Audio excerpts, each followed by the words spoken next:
Hello everybody and welcome to our webinar on getting a business ready for sale. For those that don't know me, my name is Adrian Bailey. I'm one of the principals at Cleary Hall, based in our Sydney office. Presenting the webinar today will be Kim Barnes, one of our senior solicitors who predominantly works for Sydney-based clients but is based herself in Brisbane. Kim, in terms of the work that she does a lot of business transactions, probably 4 or 5 a month, I would think, on average. And she's going to talk today about more practical issues in relation to getting a business ready for sale and some of the key aspects of that. A couple of housekeeping issues before I hand over to Kim. If you have a look on hopefully on the right-hand side of your screen, there should be a files button where you can download the slides from today's presentation. They'll also be sent to you at the end of the session in an email. So if you don't get the chance to download them during the presentation, they will be downloadable from that email. And there's also a chat function there. If you have queries in relation to anything that Kim's talking about, obviously feel free to put it in the chat function. I'll be moderating any questions that come through for Kim, so she's happy to take them during the presentation if you want to fire them in while you remember them. Alternatively, there will be time at the end where we'll open up for questions. So without further ado, I'd like to introduce Kim, who will start the presentation. Good morning, everybody. So today we're going to be talking about getting a business ready for sale. So whether a client is looking to sell or purchase the assets of a business or the equity in a company, there's many legal, non-legal and tax issues that need to be considered. During this paper, we're going to examine the tax differences between an equity sale and a sale of assets. We're going to look at common or forgotten issues, common clauses, the completion process, and just an overview of the process from offer to sale day. So Cleary Hall, whether we're buying or selling, can assist clients from the very infancy of a potential sale or acquisition right through to completion. When you're selling or buying, it's really important to have the right advisors in your corner, whether that's your legal advisors or your accounting advisors, as they're going to assist throughout that process. Cleary Hall over the past 2 years has acted for at least 100 private business sales, whether that's equity or assets, with prices varying from as low as $1 million up to $100 million. One thing I've learned along the way, and I think we've all learned along the way, is that there's no one-size-fits-all solution for clients. Generally, where anyone Cleary Hall can assist is the share sale agreements or business asset sale agreements, reviewing and providing advice on term sheets, negotiating those terms, reviewing and preparing those contracts, preparation of documents to affect the sale, so whether that's your share transfers, resolutions, and anything necessary to complete, any tax advice, whether that can happen pre or post sale, and getting your business in a position to be sold. So selling a business can often be quite unexpected for clients, or alternatively, it's part of their long-term process. If a client's long-term goal is to sell the business, looking at the structure early can save problems and generally tax in the future. When considering a client structure, some of the most important questions are, is it saleable, and are you in the best structure? So what does that actually mean? Well, if your client's operating their business via discretionary trust or as a sole trader, would it be more beneficial in the long run and at sale time to actually be operating via a company? Outside of a client structure, there's a number of other important considerations for an entity to look at to be ready for sale. These can include cleaning up the balance sheets, so looking at whether there's any related party debt, any unpaid present entitlements, bad debts that should be written off, and any obsolete plant and equipment that might be still there on the balance sheet. Looking for written agreements for any material or crucial suppliers, customers, and employees. Other lease agreements in place. This is generally particularly relevant where you're renting your premise from a related party and there might not be any written contract.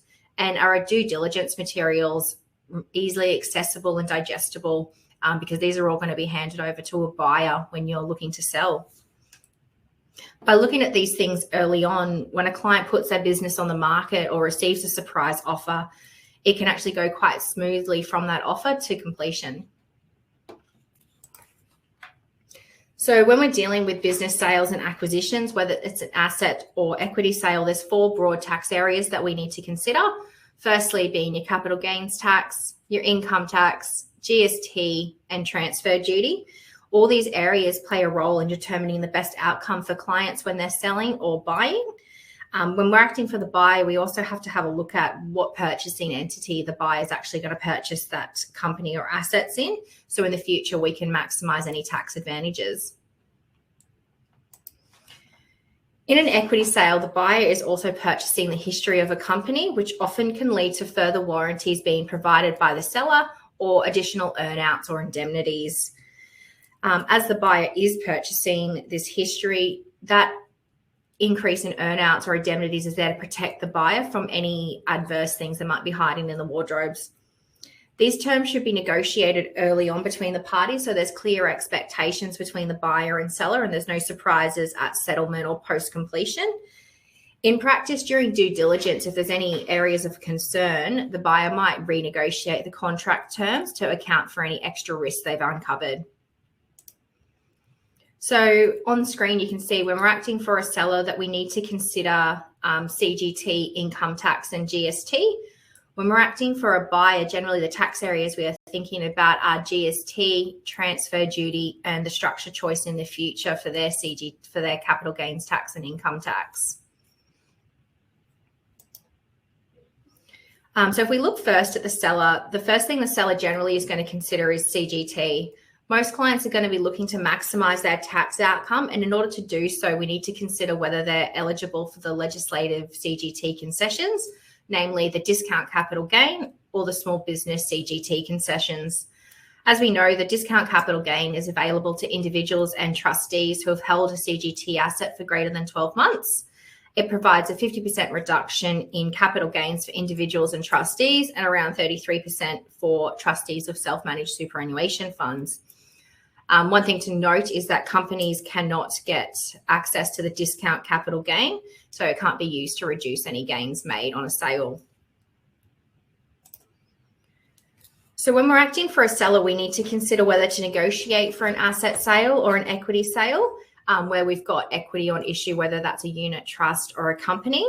Our answer is generally going to depend on a few variables, the tax outcome being one of them. And another common one is whether there's contracts in the business that would be, or in the company that would be quite difficult to transfer over.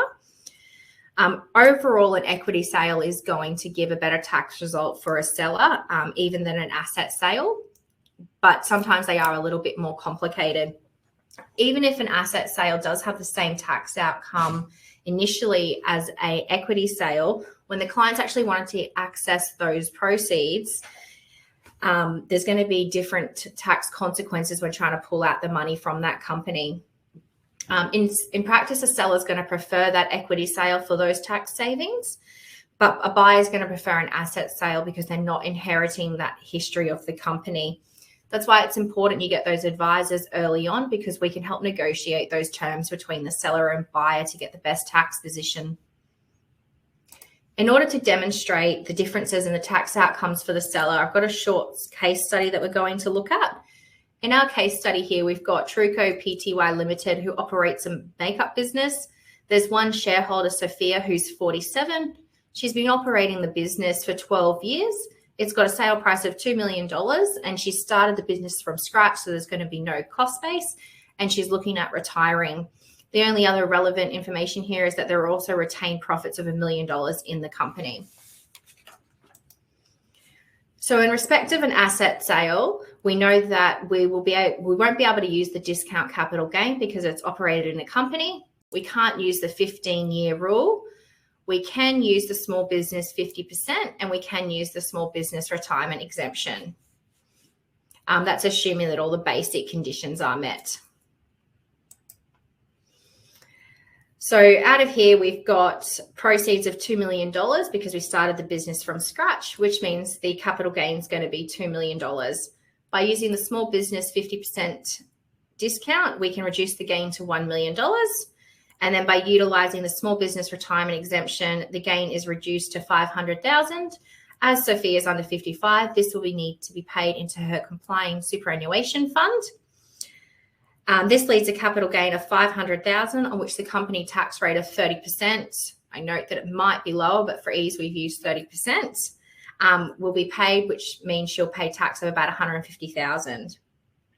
But that's not the end. Apart from the amount that was paid into superannuation, the remaining sale proceeds are still in the company. And if she wants to take out the funds, there's going to be additional tax consequences or top-up tax payable on bringing that money out via a dividend. So out of the $1,500,000 that remains, $1 million and the $1 million of retained profits, we'll need to take that out via a dividend. On that dividend, as $1 million is untaxed, there's not going to be any franking credits attached to it, and the balance of it has had tax paid on it. What that generally means is that you're not going to receive franking credits on the $1 million. Or by a rough calculation, we've calculated out of the $2 million, $741,000 would need to be paid to the ATO, and Sophia would receive in her hands about $760,000. Out of the retained profits, she'll pay about $242,000 in tax, and the remaining will go to Sophia. What that means is on an asset sale with these circumstances, the total tax bill for Sophia is about $985,000. Now, if we have a look at an equity sale, so here we've got Sophia as the taxpayer. So she'll be able to access the discount capital gain. She, again, can't access the 15-year rule, but she can access the small business 50 and the small business retirement exemption, again, provided that she meets those basic conditions. So here on the tax outcome of the sale, we've got proceeds to Sophia of $2 million. If we look and use the discount capital gain, it takes those proceeds down to $1 million. Using the small business 50, it takes it down to $500,000, and then the small business retirement exemption will take care of that other $500,000 and be paid into her superannuation fund. So what that means is there's no tax result or no tax payable by Sophia on the sale of the shares. So how much cash is actually left, because that's all what clients care about at the end of the day, is how much is going into their back pocket. So here we've got proceeds of $2 million. $500,000 has gone into her superannuation fund, which means Sophia in her pocket receives $1,500,000. Now, out of the retained profits, that calculation's not going to change in comparison to the asset sale, which means she's paying tax of about $242,000 and receiving about $757,000 in her hand. So that means at the end of all that, she's receiving a little over $2,200,000. So on screen there, you can see the end position of the assets and equity sale. So what you can see is by utilizing an equity sale or a share sale, she pays far less tax and receives a fair substantial amount of extra money in her back pocket. So if we have a look at GST now, so this needs to be considered whether you're acting for a seller or buyer. And in the case of an asset sale, we need to ensure that we meet the requirements of a going concern. A common trap that some people can fall afoul of is not having lease agreements assigned as part of that business sale. And that's necessary to make sure that all of the assets required and everything needed to operate the business moves along with the buyer. In relation to an equity sale, the transaction is that of a financial supply, so there's no GST applicable. So if we then have a look at transfer duty, there's a wrong slide on there. We don't have transfer duty in New South Wales, Victoria and ACT, and we do have transfer duty in Queensland and Western Australia and also Northern Territory. So where you transfer business assets in those states, you need to be wary of whether stamp duty is going to apply or not, particularly when you're operating in Queensland and Western Australia. Extra consideration does need to be given if a company or business is operating in multiple states, as prorated stamp duty might apply for each state where you are operating from, depending on the proportion of sales and customers located in that state. When we're transferring land as part of a sale as well, we need to make sure we're considering withholding CGT and foreign buyer surcharge. So Kim, sorry, just before you move on, just a couple of questions in relation to your example that you just ran through a couple of slides ago. Question is, instead of taking dividends out, can't we liquidate the company? You can look at liquidating the company. It really comes down to whether that company owns any other assets, operates any other assets, and that will determine whether liquidation is an offer.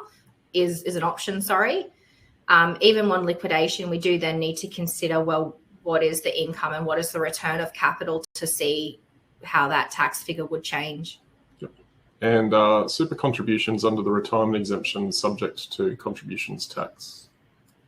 No, they wouldn't be, I don't believe. No, yeah, that's right. They're not. Okay, that's all for now. Thanks, Kim. Beautiful. Well, that brings us now to the timeline. So sort of bypassing the tax issues now and getting to sort of the nitty-gritty practical side of the webinar today. One thing I always find, clients are always concerned about the steps and timing when looking to sell or buy a business. So generally the process is sort of as follows. Once a letter of offer is received, and the negotiation from receiving that term sheet to executing the document generally takes between 1 to 4 weeks. And that all depends on the number of terms that are to be agreed to. If you receive a brilliant offer out of the blue that, you know, is too good to be true, you're going to find that signing that letter of offer is generally a lot quicker. But if it's something that you need to negotiate, it can take a little bit longer. Once a letter of offer is signed, generally due diligence starts. And at that same time that that's happening, a contract for sale is being prepared between the parties. I find that these normally happen simultaneously, and that's because while the buyer is doing due diligence, it can sometimes change the terms of that contract or change the terms of that letter of offer. So I generally see this process take anywhere between 2 to 8 weeks. And then by that time, you generally have both due diligence completed and a contract signed. Now, once the contract's signed, I generally see that 2 to 4 weeks is an ample time from signing the contract to completion. I do find that with equity sales, this timeline is actually far quicker. And once the contract's signed, you're pretty much settling quite quickly. I've had one sign the contract and settle 3 days later. So really the big brunt of the time is taken up with due diligence and actually preparing that contract. Anything that has to happen after completion is generally 2 to 3 months, and that can be final accounts and all of that. And that's generally a 2 to 3 month period to get that done. So some of the common traps to consider when a client is buying or selling is, I find one of the most common things is a client has gone and signed a term sheet or signed a contract without actually involving any legal or accounting people until these things have been signed. Which can often mean they don't actually understand the mechanics behind the deal, and it can often not reflect what they thought it did. So I always say get your advisors involved early. Another common trap is the use of earnouts, and in relation to equity sales, failing to consider the retained earnings of a company, any pre-completion dividend, and any working capital that might need to be left in the company. So if we have a look at, well, what is a term sheet? So a term sheet, say for a few clauses, isn't generally legally binding. They do, however, show the intention of the deal between the buyer and the seller. The term sheet will normally be given by the buyer to the seller, and it's normally going to have the purchase price, any earnouts or deferred payments, the working capital amount, and any important conditions to be included in the contract, whether that's due diligence, finance, needing foreign approval board, employees, material contracts coming across. Once a term sheet has been signed, as I said previously, it then progresses to contract and due diligence. And buyers are generally doing their due diligence and the legal advisors are generally doing the contract at the same time. In practice, the deal can change through due diligence, and it's not surprising to see that happen. So it's important when the deal does change, or if it's requested by the buyer that the deal change, that the clients understand how that deal has changed and what implications that has moving forward, whether that is through the introduction of earnouts or a higher working capital. And we need to have a look at how that's actually going to affect what the client receives on settlement day. Because like I said, all clients generally care about is what are they walking away with on completion.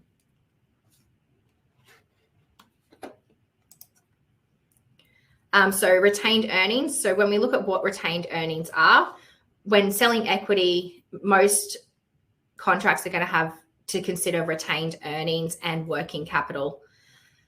In order to get the retained earnings out of the company, we're going to need to declare a dividend in favor of the shareholders. However, it's not as simple as just declaring a dividend for the entire retained earnings of the company as most equity sales need to leave a level of working capital in the company or the business. This can be enough working capital to pay the expenses of the company to a particular point or to a lockbox date.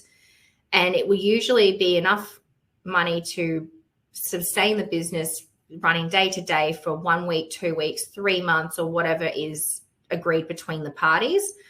What that means is that expectation of working capital needs to be left in the business, and that's going to reduce the amount of retained earnings you can actually pull out of the company.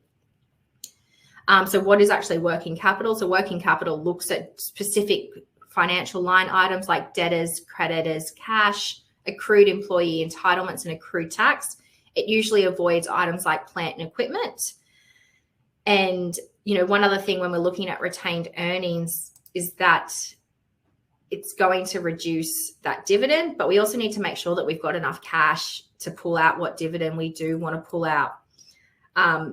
Most contracts don't actually let you take out a dividend. It will say that you can't actually declare a dividend after the date of signing of the contract. Your legal advisors should be able to negotiate that term in there for you.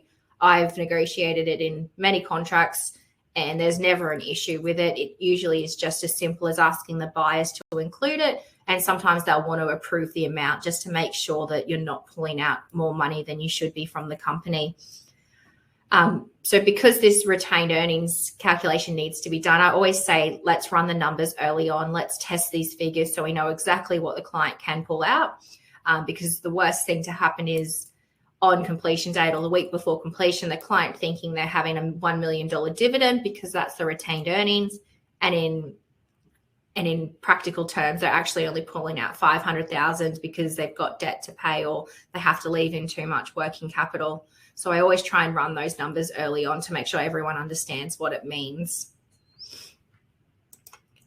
So if we then look at well, what are earnouts and deferred payments? So these are common clauses and can often be forgotten issues when accepting an offer to sell or making an offer to buy. Earnouts and deferred payments are used by the buyers as safety mechanisms, and payouts in respect of earnouts are generally linked to key performance indicators being met by the seller. These can be linked to gross sales, net sales, employee retention, suppliers staying on board, or customers continuing to work with the buyer. Sellers need to make sure that they're achievable and reasonable, otherwise they can miss out on money that they were expecting to get. And deferred payments are generally just that. They defer part of the purchase price until a particular point in time, whether that's 6 months, 12 months, or 24 months. Deferred payments aren't generally as onerous as earnouts, and payout is normally just linked to that time elapsing and there being no warranty claims being made by the buyer. They can, in some circumstances, be linked to a specific performance, but usually it's just linked to time and warranties. One of the common saying goes in selling a business or assets is be happy with what you're walking away with on settlement day, because you just don't know what the future is going to hold for the business and whether you can actually hit those KPIs or whether a warranty issue is going to pop up in the future. So before you move on, just a couple more a good comment, but more a comment than a question from Martin. Timeline should include preparing the business for sale. Can be a minimum of 6 months, but more likely 1 to 2 years. The company should always be deal ready. If the deal commences, lots of changes cannot be made effectively. Yeah, that's a really good point to make, especially if you're wanting to change structures. It's good to look at that very early on. Yep. Given that the buyer is often reluctant to take the shares because of potential problems with company tax history, after purchase, could the buyer roll the assets out of the company into a new clean company, then deregister the old company? You could have a look at doing that. There might be a number of reasons that a buyer has decided to purchase the shares rather than the business. One being that they needed the contracts. A lot of the time, the contracts are actually with the company, so buyers will prefer that. So they will need to consider whether that's going to be easy to move into a new entity. The other issue to consider, obviously, is stamp duty in particular states, depending on where you're from. And just the last one for now, does the 500K contribution to super, or the small business retirement exemption, is it treated as part of the member's tax-free element? I'll answer that one. It is, yes, it's part of the tax-free component. And back to you, Kim. All right, perfect. So now we're going to talk about just the forgotten issues that some people do forget when doing sales and purchases. One of the things I see is that in an asset sale, all the employees actually need to be terminated as part of the sale. It is conditional upon completion, so it's not like you terminate your employees and the sale doesn't go through. And the buyer generally has the choice whether to employ them or not. If any seller wants to make sure that all the employees go across to the buyer, you do need to make sure that's drafted into the contract. The contract's going to deal with what kind of offer the buyer needs to make. Generally, it's going to be on terms that are similar to that they've already got. One of the important things to remember here, especially in relation to asset sales and even in equity sales, is that the seller is responsible for 70 to 100% of the annual leave, long service leave, and personal leave of each employee. This is generally done on an asset sale by way of adjustment to the purchase price. Where employees don't transfer across, the seller might have issues of redundancy payouts depending on, the size of their business. Why I think this is a really big issue is because it can really affect your bottom dollar depending on what percentage needs to be adjusted. Generally, it's 70 to 100. But when you particularly look at sick leave, some clients can have employees where their sick leave entitlements are in the hundreds of hours. And if you're giving a 70% adjustment for that, for something that, might not even be used, it can really affect that bottom dollar. Where you do have employees with large leave entitlement balances, especially sick leave, it's really worth having a look at those figures and trying to negotiate a lower rate. So whether that's 30% adjustment for sick leave or no adjustment or 50% or any amount lower than the 70%, because it can really affect what the client's going to walk away with. Post-completion, another forgotten thing is post-completions in respect of an asset sale is sellers cancelling their insurance policies. The buyer will be required to have their own. In terms of who actually carries risk of the assets until completion, the contract will always deal with that. But even if it says the assets are at risk of the buyer from the contract date, I would always recommend that a seller continues to have their insurance policies in place because you just never know what's going to happen. Another thing we see forgotten, particularly in equity sales, is personal guarantees that directors and shareholders might have given. There are often, in the agreement, there's often mechanisms that deal with any personal guarantees that have been forgotten, but it's easier to not to have to rely on those and just make sure we try and release those either before completion or as soon as after completion that we can. Other things I see forgotten are the bank authorities, getting the buyers to be able to sign the accounts. I always see clients the day before settlement or the week before settlement running around to banks trying to get the buyers as the signatories. And I always see, forgetting about those related party loans and trying to deal with those in a rush just before settlement. Some other forgotten issues that are present in both an equity and asset sale is, who is the purchaser and who is the seller, and what happens if they actually default on the contract. This is more particularly relevant for sellers who are looking at who the purchasing entity is. Guarantees or guarantors can play an important role in if a purchaser does default or a seller does default. Whilst undesirable that there is someone there to sue, you see purchasers mostly all the time incorporating new clean skin entities, which means they do default on buying this business or buying the assets. There's actually no point suing them because they don't own any assets. Other forgotten issues include contacting suppliers and customers in relation to the sale, assigning the lease, particularly where there's a related party landlord, and any employment obligations that the seller might have post-completion. Or that the buyer might want to request from the seller post-completion. If all these things are considered and thought about early on in the early stages of negotiations, it can ensure a really smooth completion process. Another thing that should always be prepared, especially if no contracts have been signed, are confidentiality or non-disclosure agreements. This is particularly relevant just to protect the seller's intellectual property or customer list, client lists, and if there's no contracts for sale that actually deal with that. So if we have a look at what happens on the settlement of an asset sale, Generally, these things need to be completed or at least considered. We've already touched on it, but terminating employees, they all need to be terminated. You'll need to recoup any unpaid debtors. Whether that happens post-completion is okay. There's usually mechanisms in the contract to allow you to continue to chase those debts. You need to pay all your creditors. You need to do an adjustment for outgoings, whether that's for rent, subscription, leases. You need to make sure that you transfer all intellectual property. So usually that's business names and trademarks.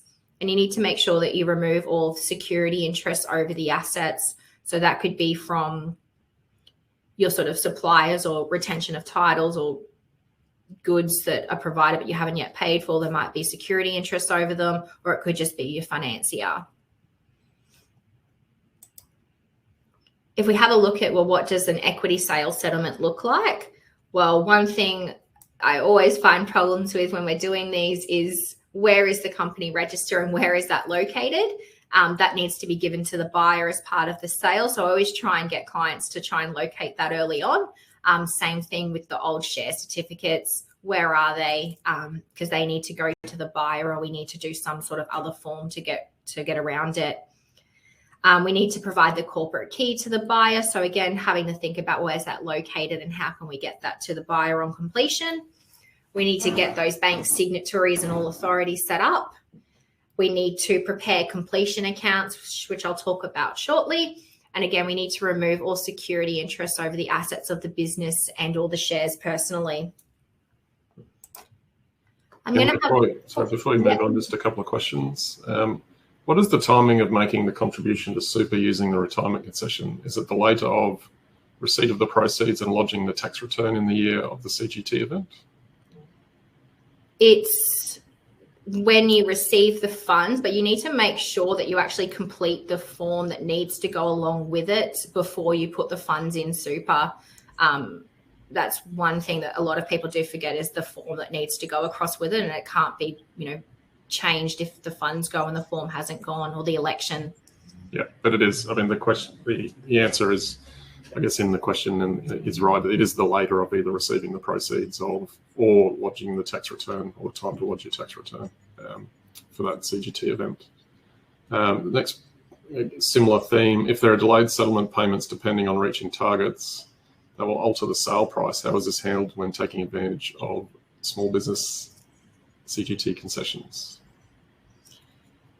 The deferred purchase price, well, it comes down, you can do a relodgement of the return if it's changed in a negative way or a positive way. There are mechanisms in one of the ATO's guidance that will allow you to sort of defer part of paying that gain. It just depends on which way the client really wants to go. And in your experience, Kim, how often would the seller be willing for the buyer to contact their sellers before the sale? It's a really tricky line, and it's a really big balance that the buyer and seller do need to consider. As a seller, you don't want the buyer or yourself letting clients or customers know that you're selling the business too early. But it is, I'm going to talk about it shortly actually, but having certain suppliers and customers agree to the sale is often a condition of the contract, and they actually have to consent to the sale for the buyer to proceed. So it's a fine line question, and it doesn't usually happen too soon or too late. It's just about striking that right balance of when can it actually happen. Okay, thanks, Kim. That's all for now. So I'm going to look at some of the common clauses now, which we're going to look at: completion accounts, what is due diligence, restraint of trade, warranties, consent of third parties, what material adverse change is, and key employment agreements. So in equity sale, completion accounts are a very common clause and a mechanism to actually finalize the settlement. This clause normally requires a set of estimated accounts as at completion date of the sale. It's this set of accounts that determines whether there's an increase or decrease to the purchase price based on the required working capital under the agreement. Post-completion, usually within 10 business days or a month, another set of actual accounts are prepared at that completion date, and any overpayment or underpayment based on the estimates is provided to the seller or buyer, depending on if it was over or under. Some of the issues I see with this and things to consider quite early on is different uses of accounting methodology and the standards between the sellers and buyers. These differences should be thought about early on so that the sale agreement can actually make provisions for these. And quite often the difference actually comes about because of the lesser standard that some companies can use because of their size versus the other companies, big companies who are taking over who use the really proper accounting standards. So what is due diligence? So due diligence will appear in almost every single equity sale or asset sale that you work in. Quite often, like I said, due diligence begins after the letter of offer has been signed. Due diligence is effectively a get out of jail free card for the buyer. This clause allows the buyer to make any inquiries into the business or company in order to determine whether they actually want to proceed with the sale. The seller needs to disclose all relevant documents to the buyer to ensure that any issue or potential problem has actually been disclosed to the buyer and that they've made an informed decision to purchase the business or the company. Restraint of trades are quite often in these agreements as well, whether it is an asset sale or an equity sale, and it stops the directors, shareholders, or business seller from operating or being engaged in a similar business, stealing or encouraging or soliciting employees, referrers, or companies to jump ship or stop dealing with the company that they just sold. It stops them from doing anything harmful to the reputation of the business or the company, and it stops them from using any intellectual property that was once housed in that business or in the company. It also deals with confidential information, so not using confidential information. And these clauses are common because they're required to actually protect the buyer's investment in the business. This is quite often relevant where you've got, someone who's the face of a company who is selling their business, and, they don't want them starting up shop somewhere, 2 kilometers down the road and all of the clients moving across to them. So warranties are one of the most important clauses in contracts and something that I try to get a lot of clients to focus on because, like I said, they are really important. Warranties are in both asset sales and equity sales, and they're effectively promises made by the seller that certain statements are true and certain statements and representations are true and correct in relation to the business or the company. Warranties are generally made in relation to the financial statements of the company or business, the relationships with customers or suppliers, any litigation that the company has been involved in or might be involved in the future, any taxation obligations of the company, whether that's income tax, GST, payroll tax, stamp duty, any employees, so whether it's workplace health and safety or underpayment of employees, and the condition of the plant and equipment. These clauses are usually found right at the end of any sale agreement. However, it's so important to have these clauses reviewed in detail by the seller. And in respect of the financial information, I always recommend that the seller's accountant actually reviews them. And while the client or accountant is reviewing those warranties, it's important to think, well, is any of this actually false? And having a look to make sure that nothing in those is actually false. If any statement or anything you read that says, oh, this might not be entirely true, we do need to disclose that to the buyer prior to preferably entering into the sale agreement. But if need to be, at least prior to the contract settling. Any breach of a warranty can lead to adverse consequences for the seller, whether that's the selling entity and sometimes even the director of the seller, as the buyer can sue for any loss associated with the breach. An example of that is if a seller made a promise that there was no ongoing litigation in relation to the company, and it turns out that they received a letter of demand from someone the week prior to the sale contract being entered into. Any loss that the company experienced because of that letter of demand would be reclaimable from the seller. Hi, Kim, just a question before you move on. Is due diligence a get out of jail free card, or do you need a plausible excuse? It is generally just a get out of jail free card. You can have some due diligence clauses worded a bit stricter, But the way that they are generally drafted is it's in the buyer's pure discretion whether something satisfies their due diligence inquiries or not. Thanks. That's all for now. Beautiful. So the next sort of common clause we'll talk about is the consent of third parties. So most sale agreements are going to be conditional upon big or major suppliers or customers consenting to the sale. During due diligence, the buyer's normally going to nominate these suppliers or customers, and they're going to look at which clients are integral to the business's success and require these identified entities to actually consent to the sale. This is particularly relevant. Let's say you've got a client whose 50% of their income or turnover comes from one client. If that one client wouldn't do business with the buyer, well, the buyer's investment's kind of going to be null and void, which is why these conditions exist. As well as this, sale agreements are usually conditional upon the landlord's consenting and any relevant assignment of lease documents being prepared. These conversations with suppliers, customers, and landlords need to be started early to avoid delay in completion or termination of the agreement if they can't be provided by the due date. But, as we said previously, there is this fine balance to discuss where it's too early or too late. And as a seller, you really want to know that the buyer is actually going to proceed with the sale. So you usually wouldn't do it until due diligence is basically satisfied and there's no issues that are uncovered. But again, you don't want to leave it too late because that could hold up completion as well. Another clause is a material adverse change. This is another very ambiguous clause, and it does allow a purchaser to terminate a contract if there's any material change in the business or company.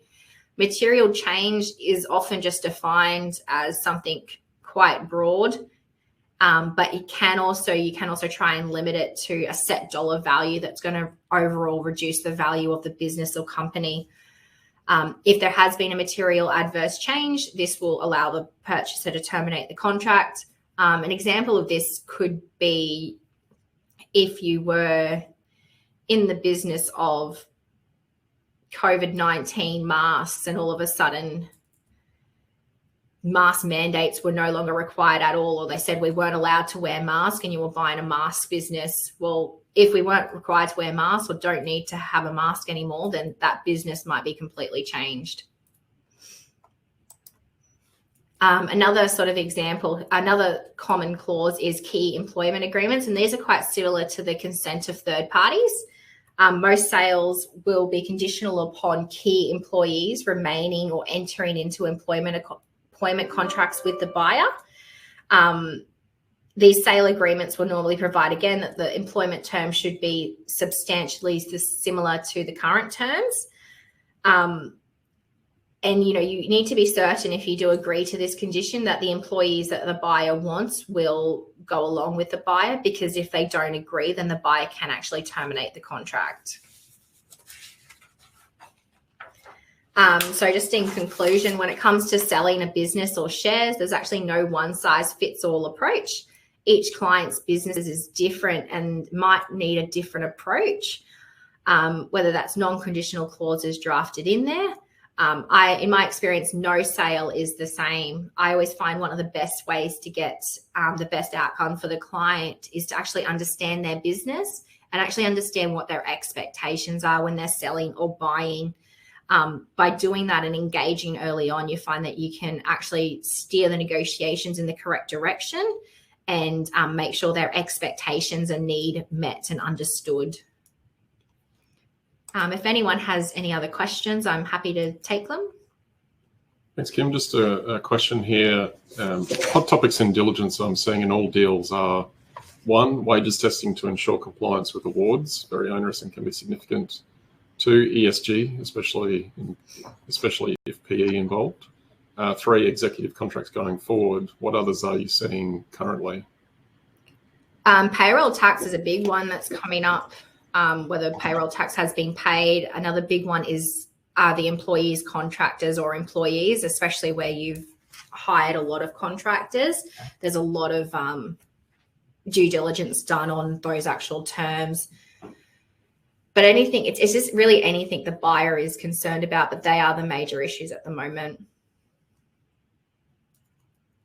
Thanks. We'll just leave it open. Obviously, lots of good questions there. We'll just leave it open for a little bit longer.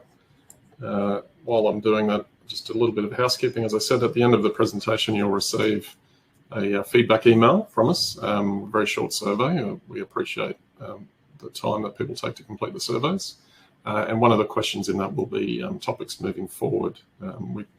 All of these topics tend to come from suggestions from people attending webinars or other events. So feel free, if there's particular topics that you'd like presented on, to fire them in on the feedback email.